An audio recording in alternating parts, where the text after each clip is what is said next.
ನಮಸ್ಕಾರ, ಶುಭೋದಯ. ಇವತ್ತು ಜಗನ್ನಾಥ ತೀರ್ಥರ ಒಂದು ಆರಾಧನೆ. ವ್ಯಾಸರಾಯರ ನಂತರ ಪೀಠಕ್ಕೆ ಬಂದಂಥವರು ಜಗನ್ನಾಥ ತೀರ್ಥರು. ತುಂಬ ಶ್ರೇಷ್ಠ ಯೋಗಿಗಳು. ಭಾಷ್ಯ ದೀಪಿಕಾ ಅಂತನ್ನುವ ಉದ್ಗ್ರಂಥವನ್ನು ರಚಿಸಿದಂತಹ ಮಹಾ ಸಾತ್ವಿಕ ಗುಣ ಸಂಪನ್ನರಾಗಿದ್ದರು.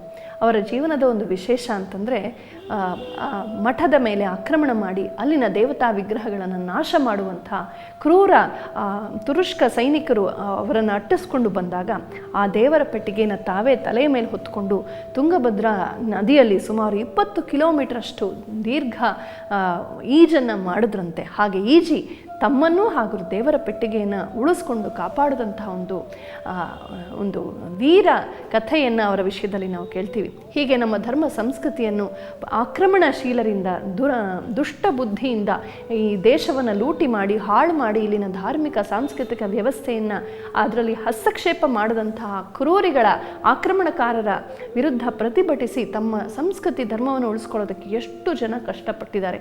ಪೀಠಾಧಿಪತಿಗಳಾಗಿದ್ದು ಅವ್ರು ಯಾವ ಕೆಲಸ ಮಾಡೋದಕ್ಕೆ ಬರೋದಿಲ್ಲ, ಕೇವಲ ಜ್ಞಾನ ಉಪದೇಶ ಮಾಡುವಂಥವ್ರು ಅಂತ ನಾವು ಭಾವಿಸಿದ್ರೆ ಅದು ತಪ್ಪಾಗತ್ತೆ. ಇಂತಿಂಥ ಸಂದರ್ಭಗಳಲ್ಲಿ ವೀರಾವೇಶವಾಗಿ ಹೋರಾಡಿದಂಥವರು ಸ್ವತಃ ತಾವೇ 20 ಕಿಲೋಮೀಟರ್ ನದಿಯಲ್ಲಿ ಈಜಿ ತಮ್ಮನ್ನು ತಾವು ರಕ್ಷಿಸಿಕೊಂಡು ವಿಗ್ರಹಗಳನ್ನು ದೇವತಾ ಪೆಟ್ಟಿಗೆಯನ್ನು ಕೂಡ ಉಳಿಸಿದ್ರು ಅಂತಂದರೆ ಅವರೆಷ್ಟು ಪ್ರಾಕ್ಟಿಕಲ್ ಆಗಿದ್ರು ಅಂತ ಗೊತ್ತಾಗುತ್ತೆ. ಅಂತಹ ಪೂಜ್ಯರ ಆರಾಧನೆ ಇವತ್ತು. ಅವರನ್ನು ವಿಶೇಷವಾಗಿ ಸ್ಮರಿಸೋಣ, ಅವರಿಗೆ ನಮಸ್ಕಾರವನ್ನು ಹೇಳೋಣ. ಶ್ರೀಕೃಷ್ಣ ಪರಮಾತ್ಮನ ಆ ಭಗವದ್ಗೀತೆಯ ಚಿಂತನೆಗಳಲ್ಲಿ ಒಂದನ್ನು ಇವತ್ತು ನಾವು ನೋಡೋಣ. ಕೃಷ್ಣ ಹೇಳ್ತಾನೆ ಹೇಗೆ ಬೌದ್ಧಿಕ ಅವನತಿ ಆಗುತ್ತೆ, ಹೇಗೆ ಮನಸ್ಸಿನ ಅವನತಿ ಆಗುತ್ತೆ ಅಂತ. ಬಹಳ ಸೊಗಸಾದ 2 ಶ್ಲೋಕಗಳನ್ನು ಹೇಳ್ತಾನೆ.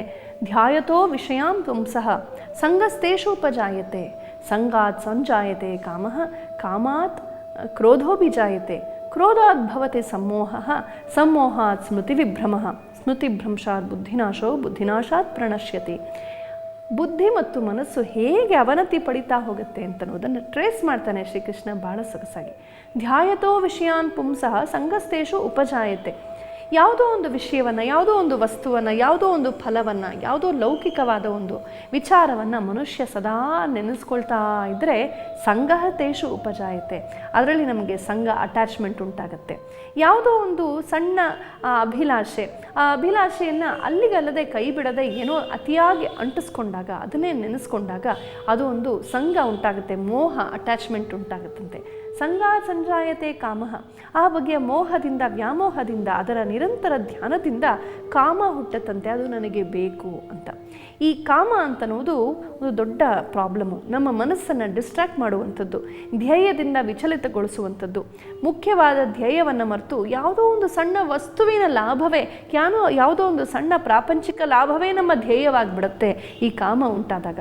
ಹಾಗಾಗಿ ಇವತ್ತು ನಾವು ನೋಡ್ತೀವಿ ಪ್ರಪಂಚದಲ್ಲಿ ತುಂಬ ಜನರ ಆಕಾಂಕ್ಷೆ ಏನು, ಧ್ಯೇಯ ಏನು ಅಂದರೆ ಯಾವುದೋ ವಸ್ತು ಪಡೆಯೋದು, ಯಾವುದೋ ಡಿಗ್ರಿ ಪಡೆಯೋದು, ಯಾವುದೋ ದೇಶಕ್ಕೆ ಹೋಗಿ ಅರಮನೆ ಕಟ್ಕೊಂಡು ಸುಖವಾಗಿರೋದು. ಇಷ್ಟು ಕ್ಷುಲ್ಲಕವಾದ ಧ್ಯೇಯಗಳಿಗೆ ನಮ್ಮನ್ನು ತೊಡಗಿಸಿ ನಮ್ಮ ನಿಜವಾದ ಮನುಷ್ಯ ಜೀವನದ ದೊಡ್ಡ ಧ್ಯೇಯಗಳನ್ನು ಮರೆಸುವಂಥ ಶಕ್ತಿ ಕಾಮಕ್ಕಿದೆ. ಹೀಗೆ ನಿರಂತರವಾಗಿ ಯಾವುದೋ ಕ್ಷುಲ್ಲಕ ವಸ್ತುವನ್ನು, ಸಣ್ಣ ಪುಟ್ಟ ಲಾಭ ನಷ್ಟಗಳನ್ನೇ ಧ್ಯಾನಿಸ್ತಾ ಅದರ ಕುರಿತಾಗಿ ವ್ಯಾಮೋಹ ಉಂಟಾಗಿ ಅದರ ಬಗ್ಗೆ ಕಾಮ ಉಂಟಾದಾಗ ಮನುಷ್ಯ ತುಂಬ ಅದನ್ನು ಬಯಸ್ತಾನೆ, ಹವಣಿಸ್ತಾನೆ, ಹಂಬಲಿಸ್ತಾನೆ. ಅದಕ್ಕಾಗಿ ಪ್ರಯತ್ನ ಮಾಡ್ಬೋದು. ಈ ಪ್ರಯತ್ನದಿಂದ ಕೆಲವೊಮ್ಮೆ ಆ ವಸ್ತು ನಮಗೆ ಸಿದ್ಧಿಸ್ಬೋದು, ಕೆಲವೊಮ್ಮೆ ಸಿದ್ಧಿಸದೆ ಹೋಗ್ಬೋದು. ಎಲ್ಲವನ್ನೂ ಕೇವಲ ಪ್ರಯತ್ನದಿಂದ ಸಿದ್ಧಿಸ್ಕೊಳ್ಳೋದಕ್ಕೆ ಸಾಧ್ಯವಿಲ್ಲ. ನಮ್ಮ ಧ್ಯೇಯವನ್ನು, ಉದಾತ್ತವಾದ ಒಂದು ಆದರ್ಶಗಳನ್ನು ಖಂಡಿತವಾಗಿ ನಮ್ಮ ಪ್ರಯತ್ನದಿಂದ, ಪ್ರಾಮಾಣಿಕ ಯತ್ನದಿಂದ ಸಿದ್ಧಿಸ್ಕೋಬೋದು. ಆದರೆ ವಸ್ತು ಲಾಭ ಅಂತ ಯಾವುದಿದೆಯೋ, ಕೀರ್ತಿ ಅಂತ ಯಾವುದಿದೆಯೋ, ಹಣ, ಮನ್ನಣೆ, ಧನ ಅಥವಾ ಜನರ ಒಂದು ಪ್ರೀತಿ ವಿಶ್ವಾಸ, ಜನರ ಮನ್ನಣೆ, ಇದೆಲ್ಲ ಅಷ್ಟು ಸುಲಭವಾಗಿ ಪ್ರಯತ್ನದಿಂದ ಸಿಕ್ಕೋದಿಲ್ಲ. ನಾವು ಎಷ್ಟೇ ಪ್ರಾಮಾಣಿಕವಾಗಿ ಪ್ರಯತ್ನ ಪಟ್ಟರು ನಮ್ಮನ್ನು ಅಪಾರ್ಥ ಮಾಡ್ಕೊಳ್ಳುವಂಥ ಜನ, ನಮ್ಮನ್ನು ತಿರಸ್ಕರಿಸುವಂಥ ಜನ, ನಮ್ಮನ್ನು ಮೂದಲಿಸುವ ಜನ, ಅಥವಾ ಪರಿಸ್ಥಿತಿ ಕೈ ತಪ್ಪಿ ಹೋಗಿ ಫಲ ಸಿಗದೆ ಹೋಗುವಂಥ ಸಂದರ್ಭಗಳು ಇದ್ದೇ ಇರುತ್ತವೆ. ಹಾಗಾಗಿ ಪುರುಷ ಪ್ರಯತ್ನದ ಆಚೆ ಇರುವಂಥ ಫಲಾಫಲಗಳ ಬಗ್ಗೆ ಅವನು ತುಂಬ ಕಾಮ ಬೆಳೆಸ್ಕೊಂಡಾಗ ಏನಾಗುತ್ತೆ, ಕಾಮಾತ್ ಕ್ರೋಧೋಭಿಜಾಯತೆ. ನಾನು ಅಂದ್ಕೊಂಡ ಹಾಗೆ ಎಲ್ಲ ಸಿಕ್ಕಲಿಲ್ಲ ಅಂದಾಗ ಕ್ರೋಧ ಬರುತ್ತೆ, ಕೋಪ ಬರುತ್ತೆ, ನಿರಾಶೆ ಆಗುತ್ತೆ, ಹಠ ಬರುತ್ತೆ, ದ್ವೇಷ ಬರುತ್ತೆ. ಈ ಒಂದು ಕಾಮ, ಈ ಒಂದು ವಸ್ತು ನನಗೆ ಕೈ ತಲುಪದೇ ಇರೋದಕ್ಕೆ ಕಾರಣ ಯಾರು ಅಂತ ಹುಡ್ಕೊಂಡು ಹೋಗುತ್ತೆ. ಕಾರಣ ತಾನೇ ಇರ್ಬೋದು ಅಂತ ಖಂಡಿತವಾಗಿ ಮನುಷ್ಯನಿಗೆ ಅನಿಸೋದಿಲ್ಲ. ನನ್ನ ಈ ತೊಂದರೆಗೆ ಆತ ಕಾರಣ, ಈತ ಕಾರಣ, ಇವನಿಂದ ಹೀಗಾಯಿತು, ಈ ಅವಕಾಶ ತಪ್ಪಿಸಿದಂಥವನು ಅವನಿಗೆ ಹೊಟ್ಟೆ ಕಿಚ್ಚು, ಇವನಿಗೆ ನನ್ನ ಮೇಲೆ ದ್ವೇಷ, ಇವನು ಅಡ್ಡಿ ಬಂದ, ಇವನು ವಿರೋಧ ಮಾಡ್ದ, ಇವನು ಕಲ್ಲು ಹಾಕಿಬಿಟ್ಟ ಅಂತ ನಾವು ಹೊರಗಡೆಯ ನಮ್ಮ ಹಿಂದೆ ಮುಂದಿನ ಜನರನ್ನೇ ದೂಷಿಸ್ತಾ ಹೋಗ್ತೀವಿ. ಹೀಗೆ ದೂಷಿಸಿ ಕ್ರೋಧೋನ್ಮುಖನಾಗ್ತೀವಿ. ಕೆಲವೊಮ್ಮೆ ಆ ಕ್ರೋಧ ಹೆಚ್ಚಾದಾಗ ಮನುಷ್ಯ ಹಾಗೆ ಸೇಡು ಪ್ರತೀಕಾರದ ಕಡೆಗೆ ಹೊರಟು ಬಿಡ್ತಾನೆ.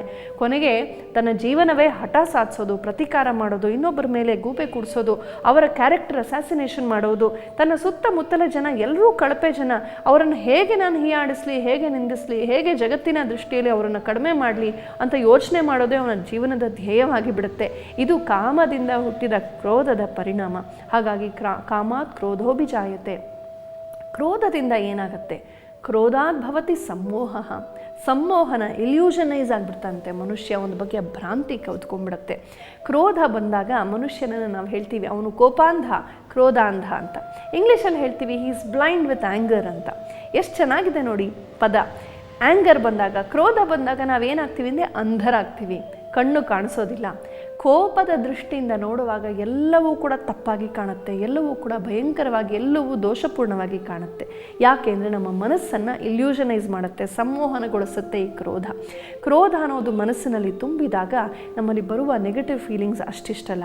ಕ್ರೋಧದ ಅತಿರೇಕದಲ್ಲಿ ಮನುಷ್ಯ ಕೊಲೆ ಮಾಡ್ತಾನೆ, ಮನೆ ಬಿಟ್ಟು ಹೋಗ್ಬಿಡ್ತಾನೆ, ಎಲ್ಲ ಬಗೆಯ ವೈಲೆನ್ಸ್ಗೆ, ಹಿಂಸಾಚಾರಕ್ಕೆ ತೊಡಗುತ್ತಾನೆ. ಇನ್ನೊಬ್ಬರನ್ನ ನಾಶ ಮಾಡೋದೇ ನನ್ನ ಜೀವನದ ಗುರಿ ಅಂತ ಭಾವಿಸೋದಕ್ಕೆ ಶುರು ಮಾಡ್ತಾನೆ.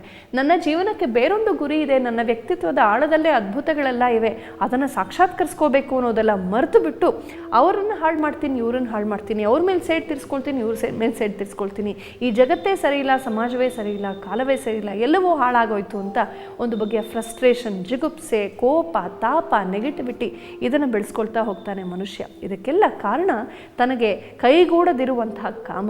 ಹಾಗಾಗಿ ಕಾಮದಿಂದ ಕ್ರೋಧ ಹುಟ್ಟಿ ಕ್ರೋಧದಿಂದ ಸಂಮೋಹನ ಉಂಟಾದಾಗ ಕ್ರೋಧಾದ್ಭವತಿ ಸಂಮೋಹಾತ್ ಸ್ಮೃತಿ ವಿಭ್ರಮ.